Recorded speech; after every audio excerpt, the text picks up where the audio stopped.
Joining us now from the University of California at Merced is Nella Van Dyke. She is chair of the sociology department there and associate professor, and she has written a very interesting paper. Professor Van Dyke, thank you so much for joining us. Oh, well, thank you for having me. It's my pleasure. Well, then we're all happy, which is good. And listen, you wrote a great paper, a fascinating paper, I should say, studying the variation in the incidence of racist hate crimes on college campuses. This paper, of course, has become timely with the story about the Oklahoma fraternity, even though we don't know if a crime was committed there, but with a renewed discussion of racism on campus. And interestingly enough, you found, if I read your paper correctly, that ethnic and racial bias hate crimes are more likely to be reported on predominantly white college campuses and those with a large Greek, meaning fraternity, population. Is that correct? Yes, that is right. So basically, if a campus has around 30 fraternities, they are almost certainly going to have a racist hate crime. If a campus only has about 8 fraternities or less, they probably will not have a racist hate crime. So I don't have data on the actual crimes, and I don't have data showing fraternity members committed these crimes. I'm just showing that there's this association between having a strong or a big Greek system and having racism on campus. And also the size of the minority student population matters, too. Okay. It's meaning that if minorities are a smaller percentage of the population, it is more likely that there will be racist crimes? Yeah, exactly. So if the campus has fewer than about 17% minority students, they're almost twice as likely to have a racist hate crime. Now, when you get into really small numbers of minority students, again, you're less likely to have the crimes reported. That either could be that students are not experiencing the hate crimes or that they're afraid to report them. But it's definitely true that the more diverse campuses just tend to have fewer of these sorts of racist crimes. So there are a number of ways to interpret this finding, as I'm sure you've thought through, and one of those ways would be to say that there is, when minorities, broadly speaking, are minorities as well on campus, and when there is a large presence of fraternities reflecting a broader culture that may include racist values, these incidents tend to take place.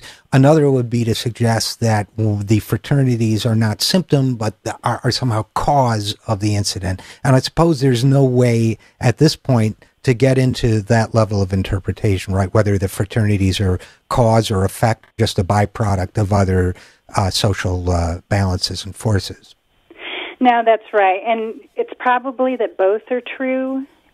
So again, if you're in a campus that is very homogeneously white and there's a lot of racism that's probably affecting fraternity members, there's other evidence so that the racism of fraternities isn't limited to particular campuses. So I've seen a number of stories saying, talking about racist actions and even hate crimes being perpetrated by fraternity members all over the country. And someone told me they had heard that the students at Oklahoma had learned that chant from a meeting of their national association of their fraternity, so that fraternity members come together and share ideas on how to be bigoted and probably sexist and homophobic too.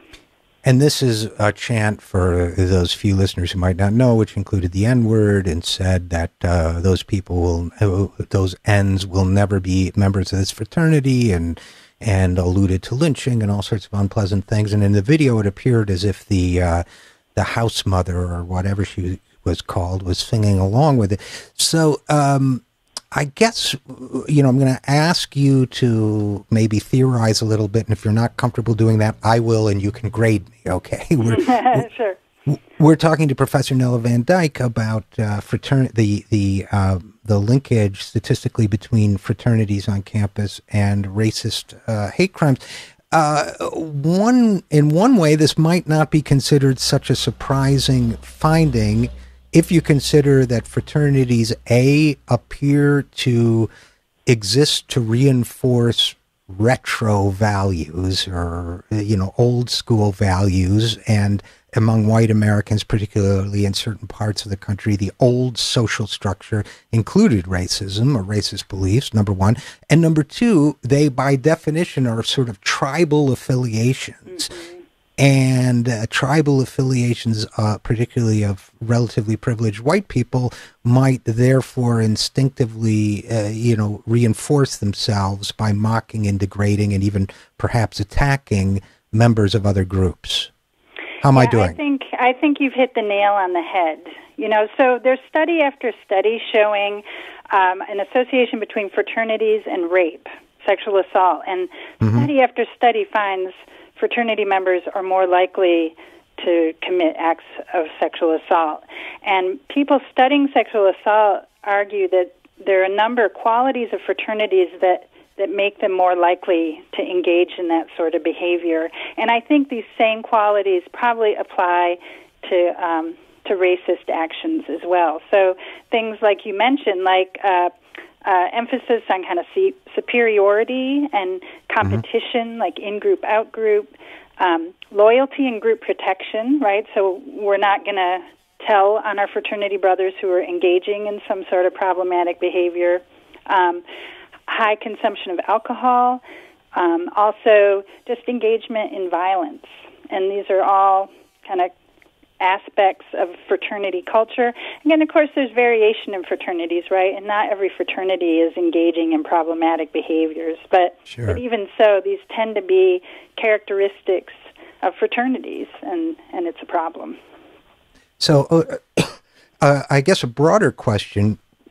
Now, I belong to the generation, I went to college in the 70s, and we were of the belief back in those days that fraternities themselves were on the way out, that somehow we were evolving past this sort of micro-tribal, retrograde form of thinking. Admittedly, I belong to a certain subculture on campus myself, but somehow there was this sense for a while that fraternities themselves were going to fade away as an institution. They seem to have come back. I haven't looked at the numbers, but they seem to have come back stronger than ever. Yeah, I've heard that, and that seems to be happening. What's interesting is it's really difficult to find the data on fraternity group membership. So I have searched and searched. I wanted to find the racial composition of fraternities, just that data somewhere, and you cannot find it, which I think is shocking, especially given that, fraternities receive funding from universities, from public universities. Some of that money is federal funding, and the Civil Rights Act says that groups receiving federal money cannot discriminate. So it seems like there should be some kind of accountability in terms of membership to make sure that they are not discriminating. But again, in more relevant to your point, or I guess this is relevant too, just you can't find the data on numbers, but it does seem like fraternities are alive and well. It's interesting, I'm at a campus that's only been open for 10 years, and we already have fraternities, and we actually had an incident on campus last year, problematic hazing, and I was told that the fraternity members went to some national meeting and learned how to engage in problematic hazing practices. So, fraternities are alive and well, I think. Yeah, well, I'm not necessarily, candidly, all that thrilled about it. I mean, I guess when we look at the social function of a fraternity, which you must have given some thought to, given that you're a sociologist, they appear to reinforce very close bonds, and perhaps those bonds include how will I put it, networks that last through adulthood and may protect them, give them a certain immunity if their members go on to powerful positions, become alumni, become judges, whatever. So I guess I would close by saying, do you see any solutions? Asking, do you see any solutions for this problem of the concordance of fraternities and racial hate crimes, or do we need more studies before we know where to go with this? I think you're right. And as a sociologist, I think it's true that people want groups to belong to. Like, we want to have a feeling that we belong to some group.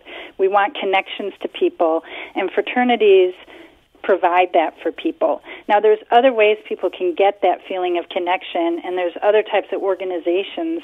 So I guess one solution, I mean, fraternities could be fine if they could change their culture, which, you know, cultures have long roots and long traditions, and it can be really difficult to change them. But just universities thinking about providing students with organizations and opportunities to connect into groups and feel a sense of belonging, that would be, or provide an alternative to kind of the problematic fraternities. And perhaps that alternative could include interacting with people from different cultural backgrounds. Well, okay, it's a great thought. Unfortunately, we're going to have to leave it there, but thanks so much for joining us, Nella Van Dyke, Associate Professor and Chair of Sociology at the University of California, Merced. Thanks for joining us. Oh, thank you very much. We will be right back after this. I'm Richard RJ Eskow, and this is The Zero Hour.